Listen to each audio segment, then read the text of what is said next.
Bienvenidos a Puerto Cultura. Nos encontramos en Difusora Soriano 1210 AM, Poder de Radio, y hemos llegado como cada sábado para acompañarte con nuestra propuesta, estés donde estés. Mi nombre es Daniel Korsch y junto a Sandra Rush estaremos conversando con ustedes sobre distintos temas y también vamos a estar recibiendo a dos grandes actrices. Te invito a quedarte junto a nosotros los próximos 60 minutos y dejarte llevar por todos estos temas que te vamos a contar, porque estamos a punto de desembarcar en este universo mágico que es Puerto Cultura, ese espacio entre el cielo, la tierra y vos que estás allí escuchándonos.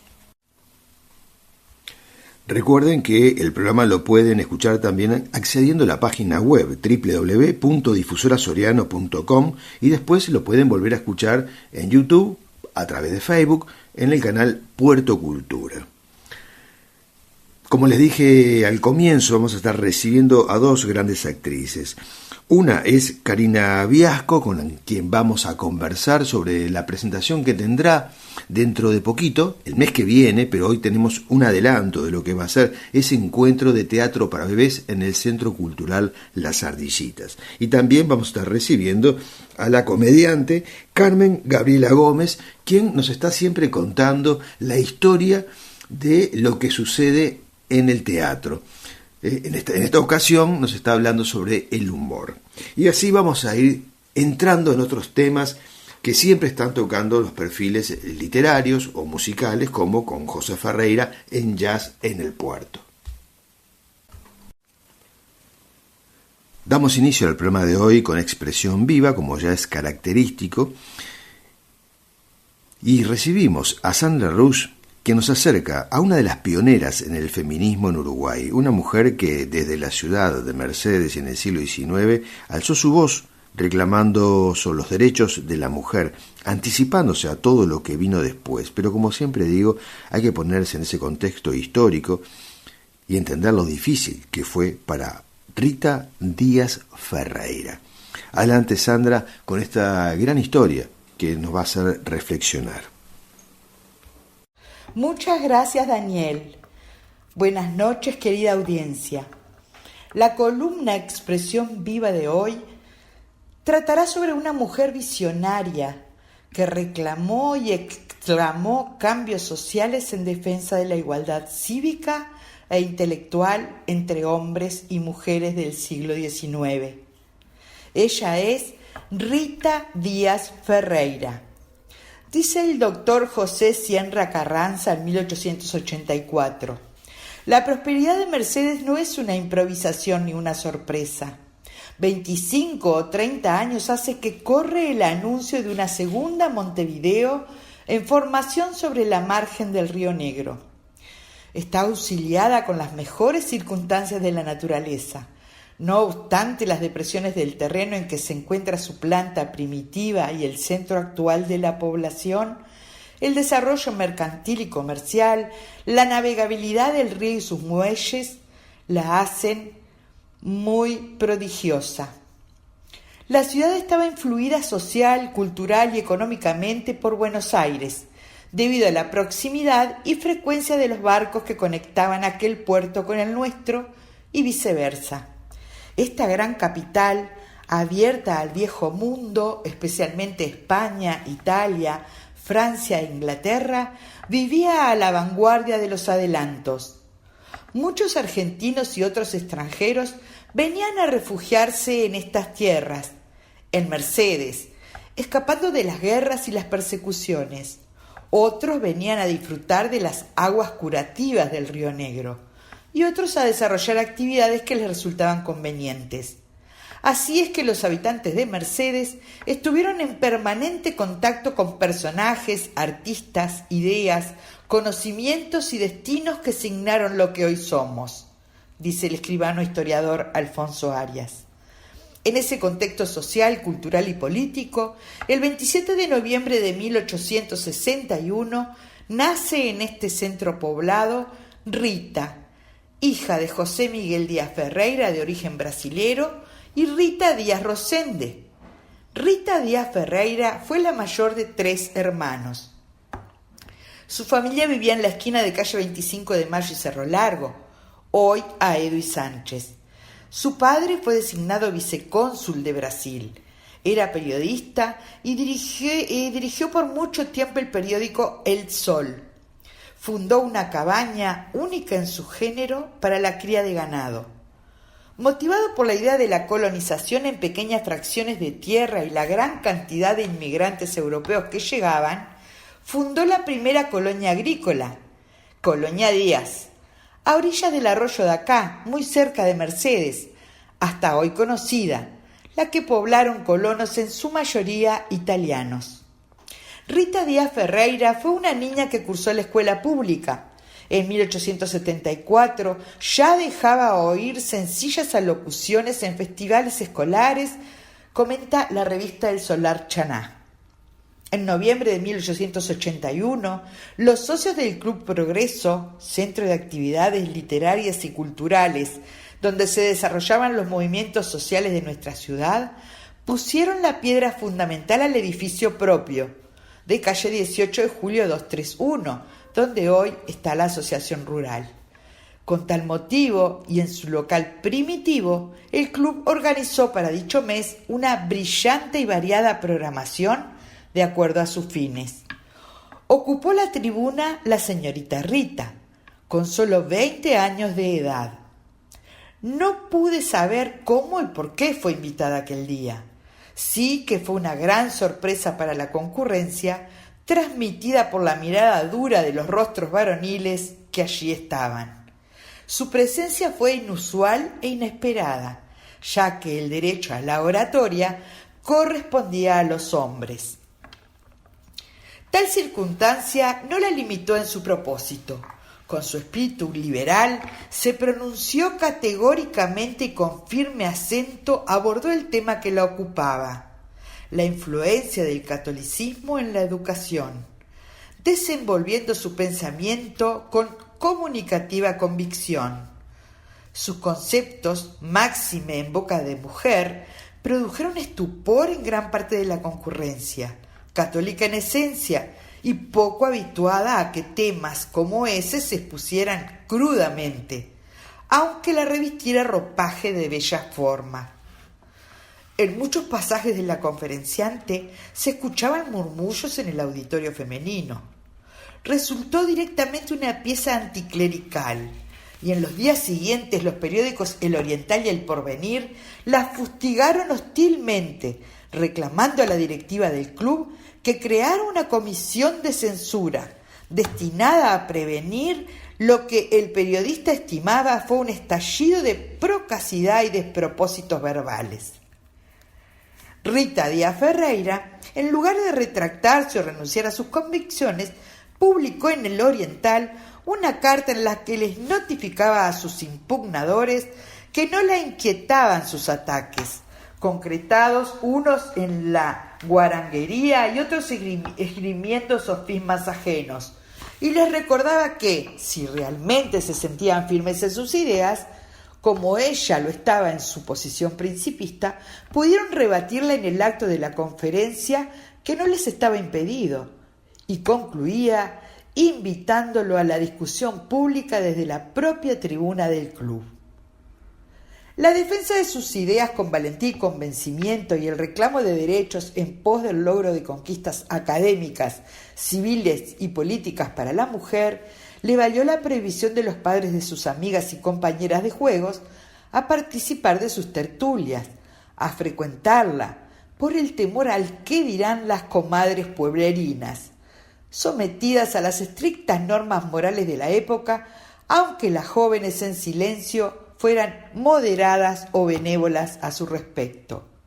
Les comparto un ejemplo de cómo razonaba y obraba la sociedad mercedaria en el siglo XIX y principios del XX, para tener una aproximación de lo que tuvo que enfrentar aquella valiente mujer. José Pedro Barrán, en Historia de la Sensibilidad en el Uruguay, transcribe unos versos publicados en la prensa de la época, que dice así: la mujer que buen marido aborde, borde. Para que su honra no se manche, planche.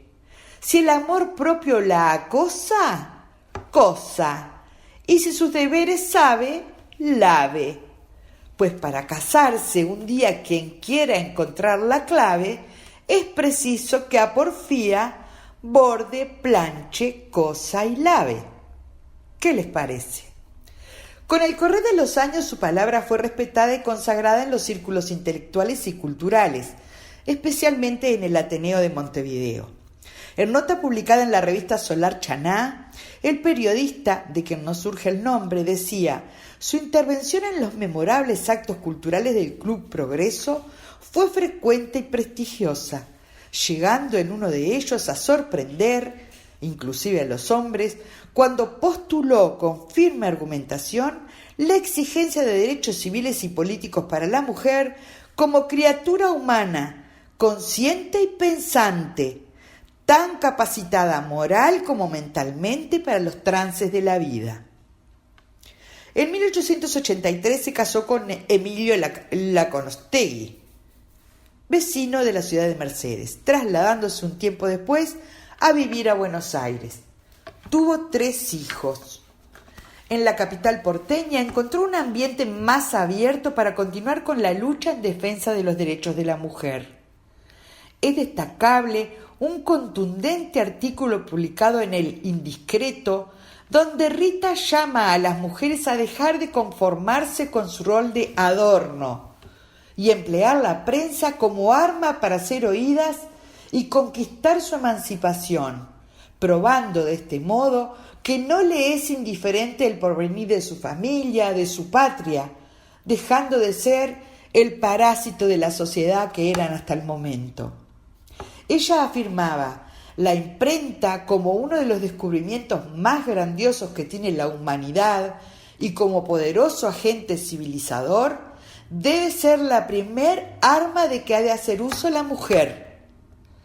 Desgraciadamente, las pocas mujeres que entre nosotros se han dedicado a escribir para la prensa han seguido la mayor parte de ellas el ejemplo de ciertas escritoras europeas, que aquí cuentan con muchos partidarios, que en vez de decir a la mujer: estudia, solo en la ciencia encontrarás la verdad, que esa sea tu religión, estudia la medicina que estás obligada a cuidar de tus hijos, lee la historia, repite todos los días a tus hijos que tienen una patria, tu misión es grandiosa, tu esfera es el hogar.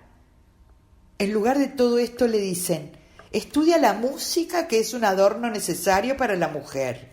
Lee los novelistas contemporáneos, lee los periódicos de moda, lee crónicas galantes, no descuides un instante el atavío.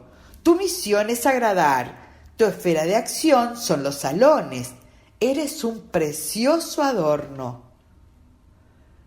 En cambio, Rita las anima a salir de la inmovilidad, a obligarse a desempeñar su verdadero rol en la sociedad, su rol de individuo, a saber que tiene deberes sagrados que cumplir para con su patria, para con la humanidad, y que esos deberes no los cumple empolvándose delante de un espejo. Y concluye contundente: ¿quién sino la mujer es la que ha de educar al ciudadano que más tarde ha de decidir el porvenir de una nación?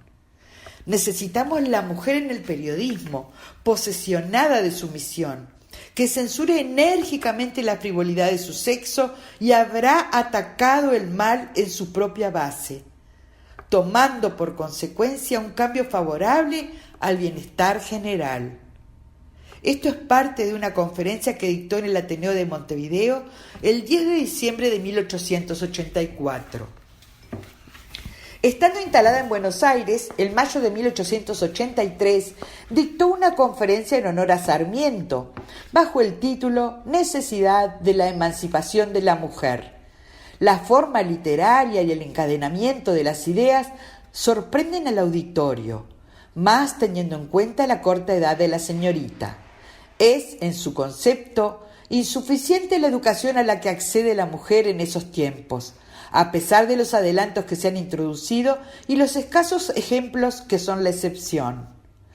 Allí se encuentra con otra uruguaya, nacida en San José y vinculada a Mercedes, María Abela de Ramírez, con quien compartiría su noble causa. Esta fundó en 1902 la revista Nosotras, que tenía entre sus postulados la igualdad entre los hijos, la protección legal para la madre abandonada y el divorcio en caso de matrimonio mal avenido. Contaban con el apoyo de organizaciones de libres pensadores. Colaboraban también asiduamente con artículos que se eran publicados en el diario El Día de Montevideo. Estas dos uruguayas difundieron ideas avanzadas y generosas, adelantando aportes fecundos para la legislación y códigos que dieran a la mujer la posición jurídica y cívica conferidas al hombre. A Rita Díaz Ferreira se la reivindicó como precursora del movimiento feminista en las dos orillas, dignificando con reflexión, conocimiento y fundamento la posición de líder en que quedaría situada. Tuvo una escuela en el barrio de San Telmo en Buenos Aires, donde brindaba su enseñanza a escolares, en general de pocos recursos. Viaja a Brasil con su esposo y fallece en Río de Janeiro. Según su hijo Emilio Laconostegui, sus cenizas se encuentran depositadas en un cementerio de aquella ciudad. Rita Díaz Ferreira. Sus reivindicaciones, el tiempo y las circunstancias dieron sus frutos. Los liceos bullen repletos de señoritas, practican los deportes más diversos. La mujer da fe en escrituras públicas y se le inviste la toga de juez. En disciplinas de la carrera médica atiende tanto a hombres como mujeres. Participa de la agitación en los clubes políticos. Suele elegir y ser elegida. Con ella las mujeres ganamos libertad e igualdad cívica, política, jurídica, social y cultural. Aquella coterránea, visionaria, iluminada por el porvenir de la mujer, luchó y se angustió, y lo logró. He aquí un mínimo homenaje que procura borrar los tantos agravios que recibió por defender la causa con pasión y coraje. Tomo las palabras dichas en la revista Solar Chaná de agosto de 1949. Confío que su nombre esclarecido estará esculpido un día en alguna prestigiosa institución o lo adoptará una de las tantas corporaciones femeninas movilizadas en pro del bien social y la difusión de la cultura. Espero les haya gustado esta columna. Gracias escribano historiador Alfonso Arias, el comunicador Aldo Di Filippo, Diario El Radical, Revista Anales del Ateneo, Revista Solar de Chaná, el profesor historiador Manuel Santos Piris y al Centro Histórico y Geográfico de Soriano por el aporte que han hecho para que pueda hacer realidad esta columna homenaje. Muchísimas gracias, buenas noches y nos encontramos el sábado próximo.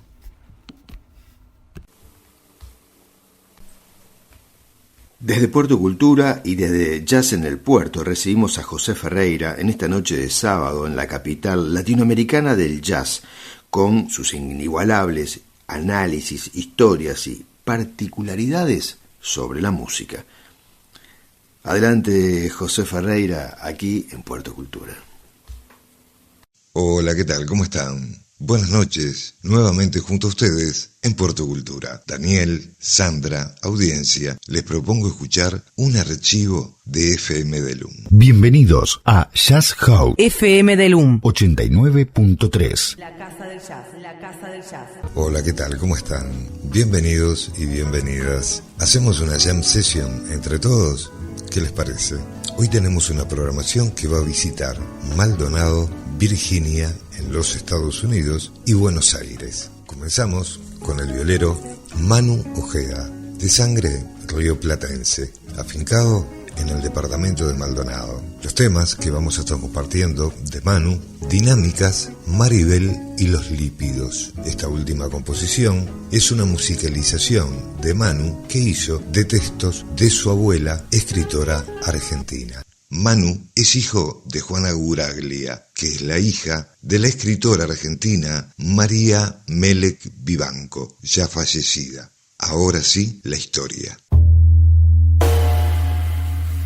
La idea esa me parece bárbara de como lo transgeneracional, ¿viste? Diálogo mío con mi madre con mi abuela. Lo de mi abuela eran poesías surrealistas. Mi abuela cada tanto grababa cosas con poetas amigos que cuando ella vivía en Buenos Aires y nosotros vivíamos en Uruguay, cuando estábamos lejos, mi abuela le mandaba a mi vieja y a nosotros como unos cassettes que grababan con los amigos, poetas, en los que nos leían textos y después nos mandaba como un saludo y qué sé yo, y no sé, nos extrañaba y nada, Muy linda forma también de conectar.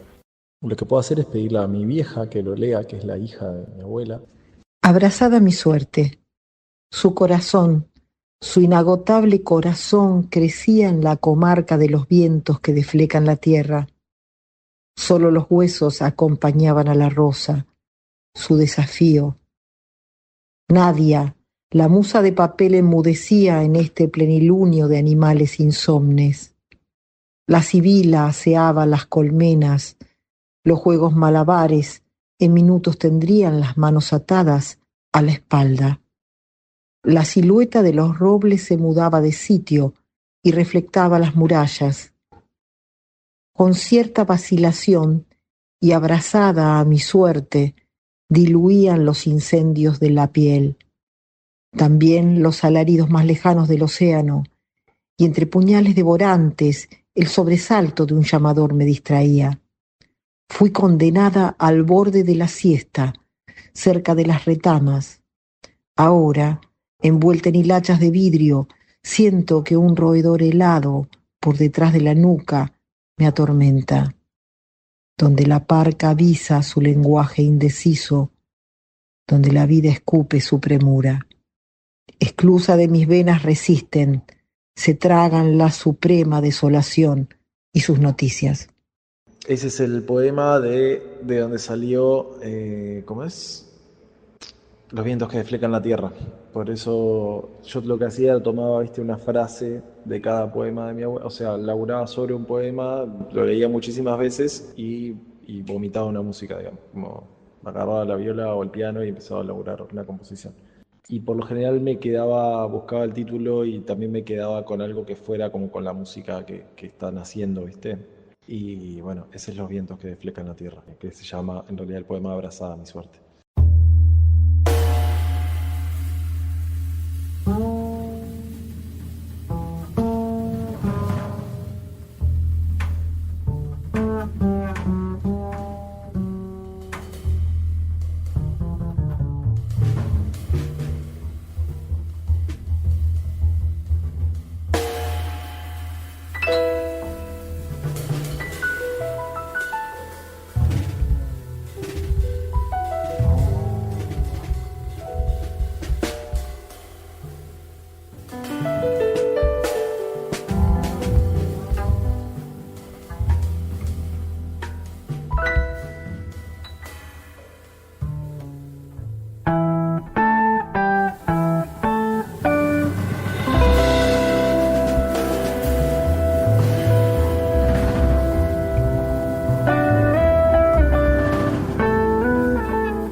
poesías surrealistas, entonces son bastante cortas, el leído será 1 minuto o algo así. Fundado en ambas caras de la sangre, un animal alado me defiende, con sal atardecida entre 2 lirios, con un secreto atado a la cintura. Manos de niños tiemblan alrededor del áspid de la sombra. Falló la puntería de una flecha en esa espuma azul que lleva al huerto, y por ley del submundo los átomos lunares han señalado el sitio de las guerras. La balsa del corazón, tan mariposa, es berlina inclinada, es ave que se ahueca en rojo cielo, que se desnuda a oscuras, que ha girado en el mundo sus recibos salvajes. Sacrílega ventana primitiva, sus palomas reales, asaron todas juntas al pueblo de los muertos. ¿Listo? Vale, este es el último. Conocimos a la escritora argentina ya fallecida, María Melek Vivanco. Fuerte abrazo de amor para la convivencia social. Que terminen bien el sábado. Feliz domingo, buen comienzo de semana. Paz y amor. Vamos. Continuamos en Difusora Soriano 1210 AM y en Puerto Cultura recibimos a la actriz Karina Viasco, quien nos lleva por un mundo diferente hoy, porque ella lleva adelante también un proyecto que se llama Farfala, destinado a la realización de hacer teatro, en este caso para bebés, niños de entre 6 meses a 3 años. Sin lugar a dudas, una experiencia sensorial para ellos, para los niños, pero también para los padres, los hermanos, los tíos, los abuelos, o para quienes estén en ese estrecho vínculo con el niño. Bienvenida, Karina, a Puerto Cultura. Muchas gracias por la invitación, Daniel. Contanos un poco cómo comienza esta idea de Farfala, mariposa. Sí, exactamente, mariposa en italiano. Sí, sí. Bueno, mirá, la compañía fue fundada en 2012, Bien. Ya hace unos cuantos años, y en realidad Proyecto Farfala une todo lo que es teatro para bebés y adultos, que nosotros también hacemos teatro para adultos. Uh-huh. Pero la compañía de teatro para bebés nace en 2012 y bueno, desde allí hasta ahora ininterrumpidamente hacemos obras de teatro para bebés y también extensiones culturales. Vamos a las instituciones, a los CAIF, a los maternales, o ellos se trasladan al teatro. Uh-huh. Como tú dijiste al principio, ¿no? En la presentación, es una obra enfocada en el público más pequeño de la familia, el público bebé de los 6 meses a los 3 años, pero sí que es verdad que en estos años de experiencia nos hemos dado cuenta que disfruta toda la familia y disfrutan viendo disfrutar a ese bebé de la familia. Entonces es doblemente gratificante para nosotros, porque no solamente es la primera vez que el bebé obviamente se acerca al teatro a ver un hecho artístico, sino que muchas veces la familia también es la primera vez que va al teatro, como mucha gente nos ha dicho, mi bebé me trajo al teatro. Gente de 30, 40 años y más que nunca ha ido al teatro y se acercan al teatro, ven a una obra de teatro porque llevan a su bebé. Y esta obra de teatro se transforma en una obra de teatro dentro de la otra. Porque uh-huh. Claro, los adultos no solamente disfrutan del espectáculo para el bebé, sino que los bebés son un propio espectáculo, uh-huh. ¿no? Entonces, esto de que el adulto disfrute con su bebé una obra y disfrute a su bebé desde otro lugar, desde otra circunstancia, de otra situación, de otro lugar, lugar físico y lugar emocional, es maravilloso, para ellos y para nosotros. Claro, sos la primera actriz que estudia esta posibilidad para nuestro país, ¿no? Sí, yo en realidad el teatro para bebés hace como 40 años que existe. Yo viví 7 años en España y conocí esta propuesta en un festival de España, Madrid, que lo hacían todos los años, y un año, bueno, lo descubrí, fui a ver teatro para bebés, que yo no sabía ni que existía el teatro para bebés. Fui a ese festival a verlo, sin bebé, entré a ver el espectáculo y la verdad que me quedé asombrada, más allá de la obra en sí, que era preciosa y de una calidad impresionante, eran una gente de Dinamarca. Aparte de la calidad del espectáculo, lo que me llamó muchísimo la atención es la atención, valga la redundancia, la atención que esas personitas tan pequeñas ponían en la obra. No despegaban los ojos de los actores, de los bailarines, de la luz, seguían no solamente con sus ojos, sino también hasta con el cuerpo, los movimientos de las manos que los niños tenían permanentemente, de los pies, que con todo su cuerpo demostraban lo que les gustaba el espectáculo o lo que les estremecía del espectáculo. Todo el cuerpo, porque claro, como nosotros los adultos ya estamos estructurados, ¿no? Uno va, se sienta al teatro, aplaude cuando termina, se ríe en todo caso, o se le sale alguna lágrima en la mitad de la obra, pero estamos todos como muy correctos, por decirlo así, ¿no? Tratamos de controlar nuestra emoción.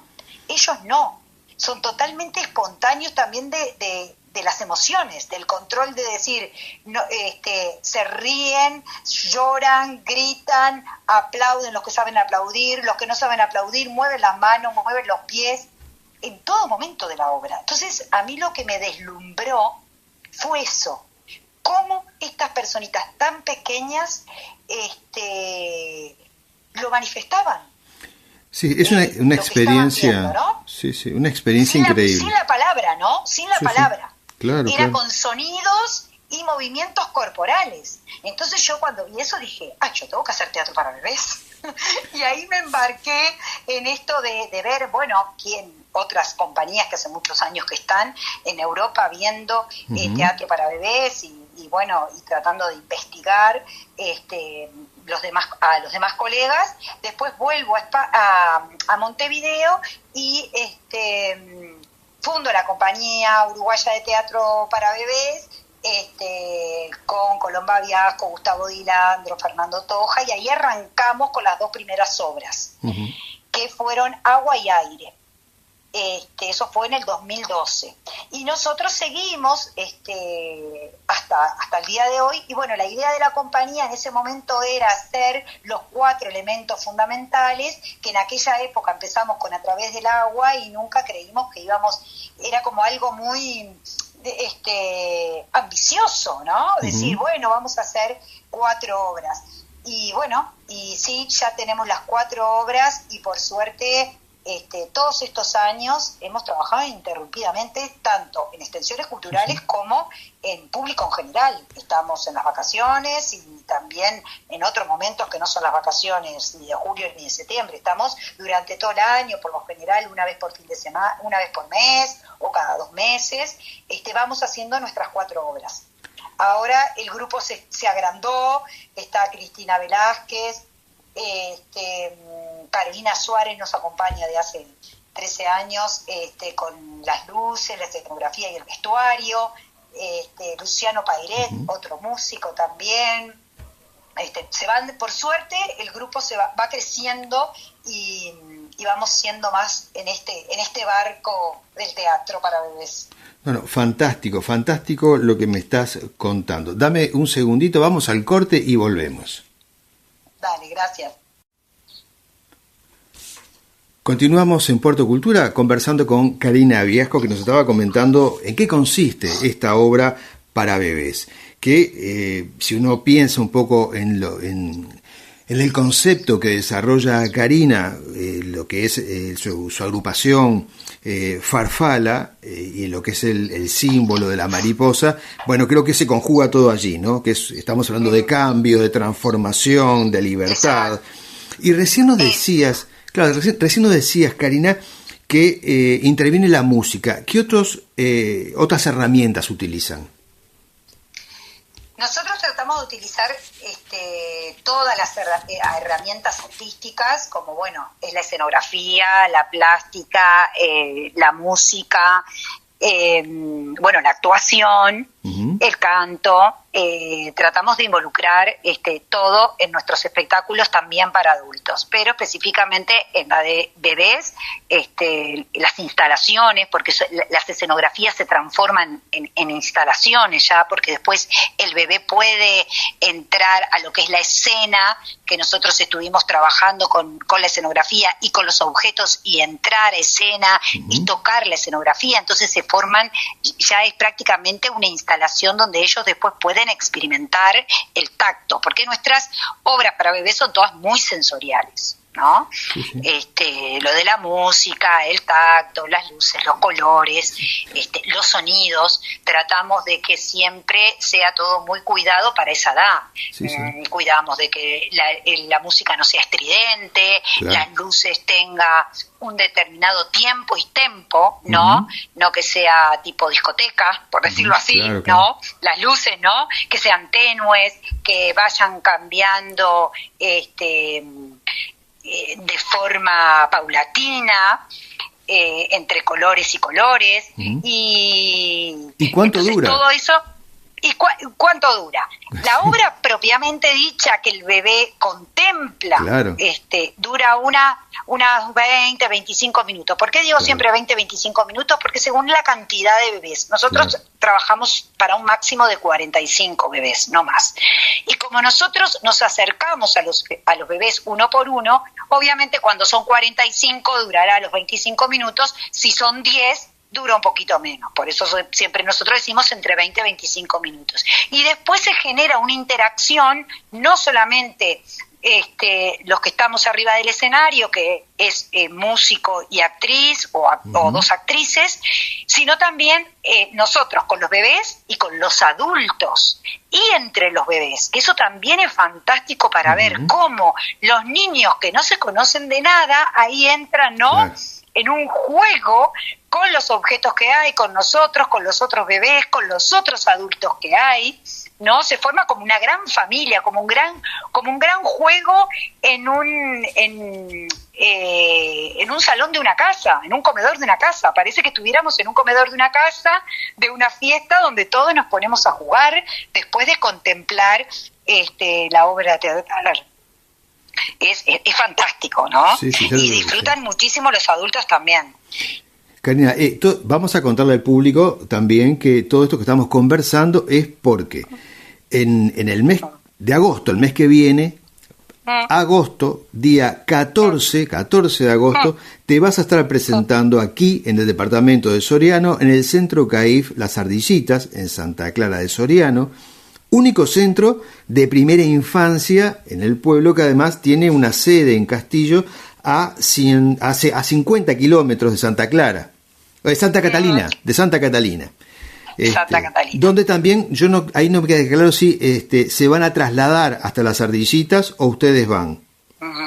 Nosotros vamos a las Ardillitas, al centro CAIF, que nos contactó la psicomotricista de ese centro CAIF, que se llama Cecilia Borba, y los chicos que están en Castillo, a 50 kilómetros, los trasladan hacia Las Ardillitas. Nosotros vamos a Las Ardillitas.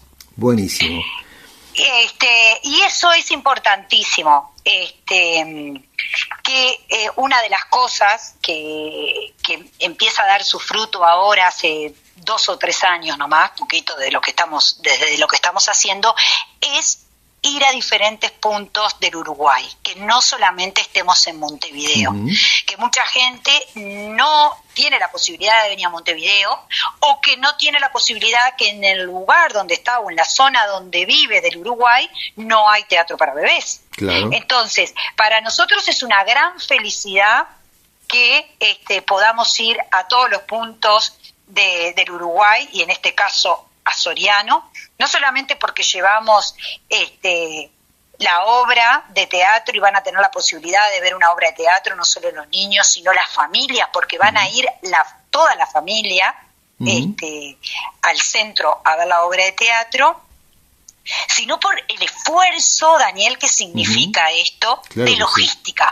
no solamente económico, que es un esfuerzo económico contratarnos a nosotros, sino el esfuerzo logístico con niños tan pequeños, de decir, bueno, tal día tiene que venir toda la familia y los que viven a 50 kilómetros, traerlos, ¿no? Es una logística impresionante. Entonces estamos súper felices y la verdad nos parece que se tiene que enterar todo Soriano que vamos a ir al CAIF de las Ardillitas, porque es maravilloso para nosotros y para ellos. Este esfuerzo creo que es maravilloso y que se tiene que saber cómo trabajan, ¿no? Cómo trabaja este gran equipo que tienen este CAIF. Ni hablar, esto se va a conocer ahora. Bueno, en esta primera instancia de nuestro encuentro ya nuestro público se va a enterar de que esto va a suceder el 14. Pero antes de que ustedes se presenten en las Ardillitas, vamos a tener otra nota, vamos a seguir hablando porque nos quedan muchas preguntas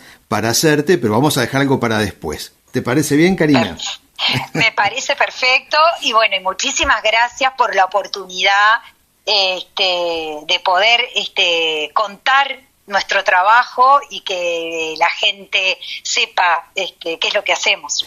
Claro que sí, así que la novedad es con Karina Viasco y su teatro Farfala para bebés, que va a ser el 14 de agosto en el Centro CAIF, ya dijimos, Las Ardillitas, con teatro para bebés. Es una función solo para el Centro CAIF, pero nos interesa resaltar que esta compañía puede ir, después de que ustedes la conozcan, otra vez a Soriano, a otras presentaciones, otros ámbitos, otros encuentros, y bueno, y también para el resto del país, que ellos lo hacen y han salido al exterior, pero todo esto lo vamos a hablar en otro encuentro. ¿Te parece bien, Karina? Perfecto, Daniel. 1.000.000 de gracias. Bueno, un beso grande, que estés bien y nos volvemos a comunicar. Amigos, estamos en contacto. Continuamos en Puerto Cultura con la programación de todos los sábados. En Voces Cercanas le damos la bienvenida a la actriz Carmen Gabriela Gómez, una de las representantes más carismáticas del stand-up en nuestro país.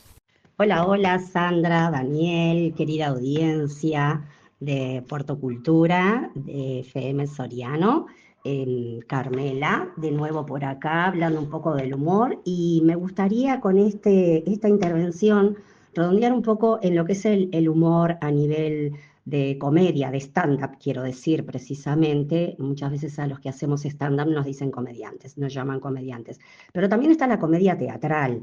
Así que en mis sucesivas participaciones me gustaría cambiar el tema de stand-up y de teatro, o sí, del humor en cine, en televisión, en las series, bueno, y en el teatro también, ¿por qué no?, en la parte de comedia. Bien, veníamos hablando del humor desde tiempos ancestrales, los bufones, la gente necesita reírse, pan y circo, la distracción, los vodevil, la gente que presentaba en los vodevil, que en los intermedios entre un espectáculo y otro ofrecían alguna pieza humorística, los payasos, los bufones, en fin, un montón. Vamos a centrarnos hoy entonces en el humor rioplatense, que tiene un sabor muy particular, con estilos que van desde lo ácido hasta lo absurdo, y siempre manteniendo cierto toque de melancolía, picardía o crítica social. Esto referido particularmente al Río de la Plata, o sea, a nosotros, países hermanos argentinos y uruguayos. El humor costumbrista es uno de ellos, que está basado en personajes típicos, que es el vecino, la suegra, el colectivero, como se dice en la Argentina. Nosotros le decimos el omnibusero, ómnibus. El uruguayo tranquilo, el porteño mal dicho agrandado, que es normalmente el que sale de vacaciones y no está muy bien conceptuado, y con el que también se hace un poco de alaraca, de humor, engrandeciendo esa figura, ¿verdad?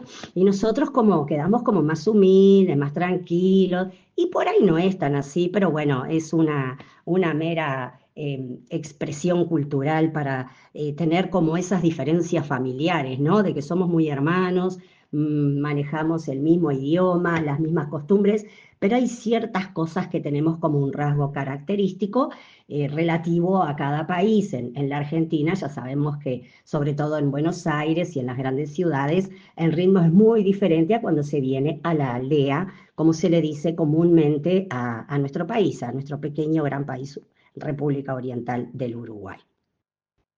O sea, en definitiva, el humor costumbrista es aquel del cual nos reímos de las cosas de todos los días. Un ejemplo claro es el humor de Luis Landricina, que ya hemos hecho mención en la Argentina, y de Juseca, Julio César Castro, el uruguayo, o el gaucho pobre, un personaje de Wimpy.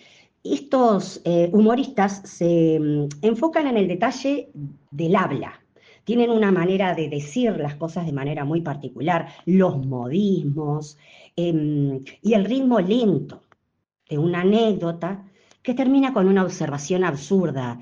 Y en realidad uno siempre espera el chiste, el remate para reírse, y ellos en realidad ya en la apuesta de ese personaje que van de alguna manera enarbolando, ya causa gracia. Y cuando uno espera el remate puede ser una tontería o un absurdo, como decía anteriormente, porque en realidad ya el humor se hizo durante todo el cuento. Son normalmente cuentos de costumbres, lo que sucede en La Pampa, en Soriano, en Artigas.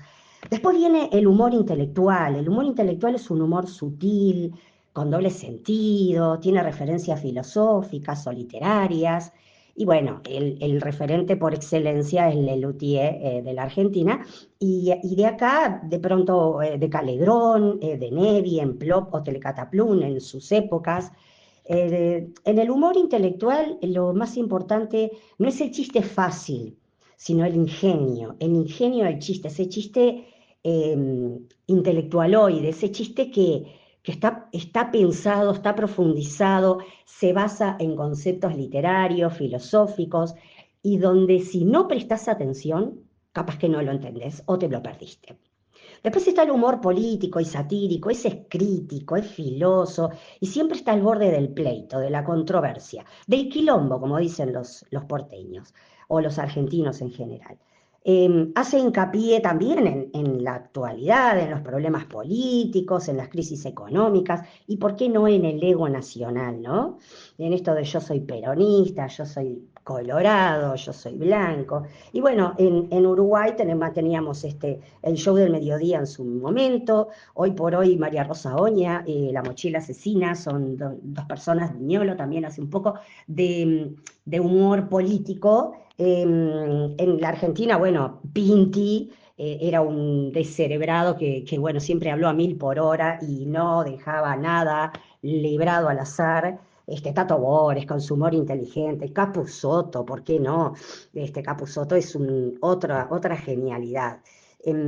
Nosotros somos los uruguayos un poquito más preservados, tal vez por ser menos. Podemos hacer un chiste, pero no queremos ofender a nadie. A los argentinos les importa un bledo, porque total, no pasa nada. O se acepta o no se acepta, no es lo que interesa. Después está el amor absurdo, el surrealista, que consiste en hacer chistes sin lógica, aparentes, con situaciones ridículas, y hasta jugando con el lenguaje. Es, por ejemplo, el caso de Mickey Vainilla, ¿no? Los Mirachis en su momento más delirante, algunas rutinas de Petru Valensky en Uruguay, Cacho de la Cruz, el Pampa, con aquellas genialidades que hacían en el show del mediodía.